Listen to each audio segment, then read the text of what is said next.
नमस्कार दोस्तों, स्वागत है आप सभी का एक बार फिर से हमारे इस चैनल धार्मिक ज्ञान पर।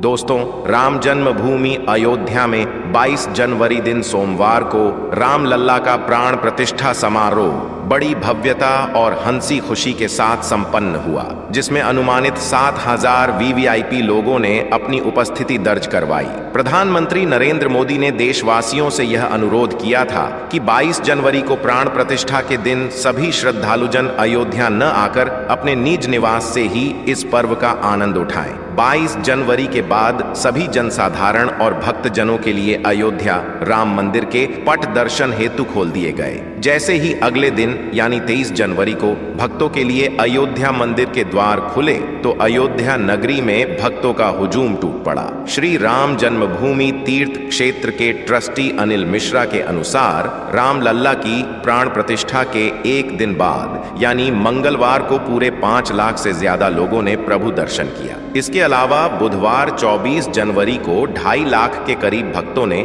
श्री राम लल्ला के दर्शन किए। आपको बता दें कि इस जनसैलाब में लोकल दर्शनार्थियों के साथ अन्य राज्यों और दूसरे देशों के नागरिक भी सम्मिलित थे। एक तरफ जहां देश में अयोध्या में बढ़ती हुई राम भक्तों की भीड़ को लेकर चर्चा है, तो वहीं दूसरी तरफ अयोध्या राम मंदिर को शुरुआती दिनों में मिला दान भी चर्चा का विषय बना हुआ है। दोस्तों, अब आपको बता दें कि राम जन्मभूमि अयोध्या एक छोटा शहर न रहकर एक बड़ी धार्मिक नगरी के रूप में तब्दील हो चुका है, क्योंकि यहाँ बना भव्य राम मंदिर भक्तों के लिए आकर्षण का एक केंद्र बन चुका है। पहले ऐसा अनुमान लगाया जा रहा था कि अयोध्या में नए राम मंदिर को खोलते ही प्रतिदिन 80 से लेकर 1 लाख तक श्रद्धालु प्रभु दर्शन करेंगे, लेकिन इस अनुमानित आंकड़े को ध्वस्त करते हुए पहले ही दिन 5 लाख से अधिक श्रद्धालुओं ने राम लल्ला के दर्शन किए, जिसने प्रशासन को पूरी तरह से चौंका दिया है। अगर भक्तों का तांता ऐसा ही लगा रहा तो सप्ताह के अंत यानी शनिवार और रविवार के दिन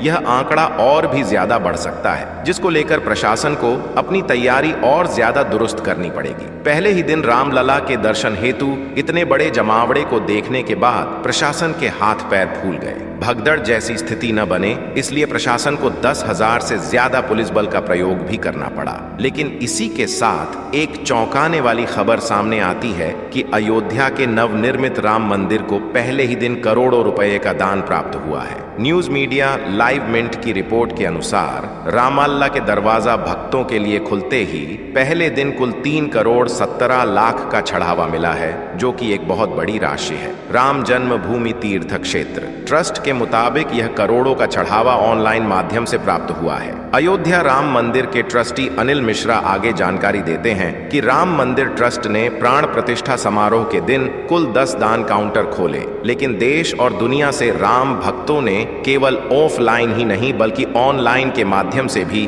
प्रभु श्री राम के चरणों में दान अर्पित किया है। मीडिया को दी गई जानकारी में अनिल मिश्रा ने बताया कि अयोध्या राम मंदिर को बुधवार के दिन कितना चढ़ावा मिला, इसकी जानकारी अगले दिन यानी गुरुवार को काउंटिंग करने के बाद बता पाएंगे। कई सारे राम भक्तों ने अपनी श्रद्धा और क्षमता अनुसार दान धर्म किया है। आपको बता दें कि पहले ही 2 दिनों में दान की रकम 3 करोड़ 17 लाख तक पहुंच गई। अब स्वाभाविक सी बात है कि इतना बड़ा दान तो अडानी, अंबानी या फिर टाटा बिरला जैसे बड़े उद्योगपति समूह ने दिया होगा, तो मैं आपको बता देता हूं कि ऐसा बिल्कुल नहीं है। देश के कई सारे सेलिब्रिटीज, साधु संत और छोटे बड़े व्यापारियों ने यह दान चढ़ावा दिया है। लेकिन हमारे मन मस्तिष्क में यह सवाल भी उत्पन्न होता है कि सबसे बड़ा दान किसने दिया है। तो जानकारी के लिए आपको बता दें कि सूरत के एक डायमंड मर्चेंट दिलीप कुमार व्लाखी ने राम मंदिर के लिए सबसे बड़ा दान किया है। इन्होंने 1-2 नहीं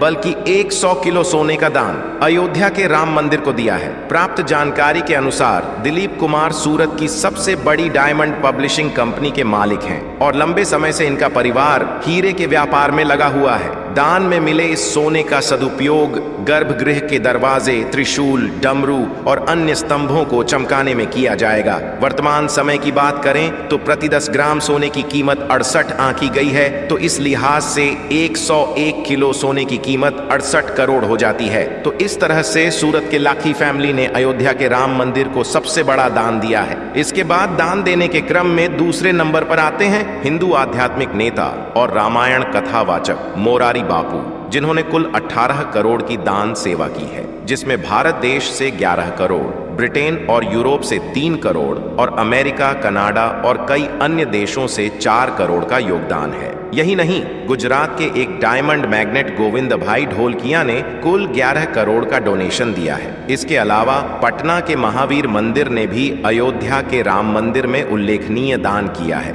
महावीर मंदिर ने कुल 10 करोड़ का योगदान राम मंदिर निर्माण में किया है। राम मंदिर निर्माण में दान देने में बॉलीवुड सेलिब्रिटी से लेकर साउथ के सुपरस्टार भी पीछे नहीं हैं। इंडियन एक्सप्रेस से प्राप्त जानकारी के अनुसार पवन कल्याण ने कुल 30 लाख का दान अयोध्या के राम मंदिर निर्माण हेतु दिया है। वहीं महाभारत में भीष्म पितामह और शक्तिमान का किरदार निभाने वाले मुकेश खन्ना ने भी 1,11,111 का दान दिया है। यही नहीं, बॉलीवुड के खिलाड़ी अक्षय कुमार, हेमा मालिनी, गुरमीत चौधरी और मनोज जोशी ने बिना राशि का खुलासा किए मंदिर निर्माण में दान किया है। चलिए अब बात करते हैं कि अयोध्या का भव्य राम मंदिर किस तरह देश की कायापलट करेगा। हम आपको बता देते हैं कि राम जन्मभूमि अयोध्या में बना नवनिर्मित राम मंदिर अयोध्या और उत्तर प्रदेश ही नहीं बल्कि पूरे देश के लिए एक गेम चेंजर साबित होगा। अयोध्या के राम मंदिर के कपाट जनसाधारण और श्रद्धालुओं के लिए खुलते ही शुरू के 2 दिनों में करीब 7.5 लाख श्रद्धालुओं ने दर्शन किए। जिलाधिकारी नीतीश कुमार के बयान अनुसार भक्तों की जबरदस्त प्रतिक्रिया के मद्देनजर मंदिर प्रशासन ने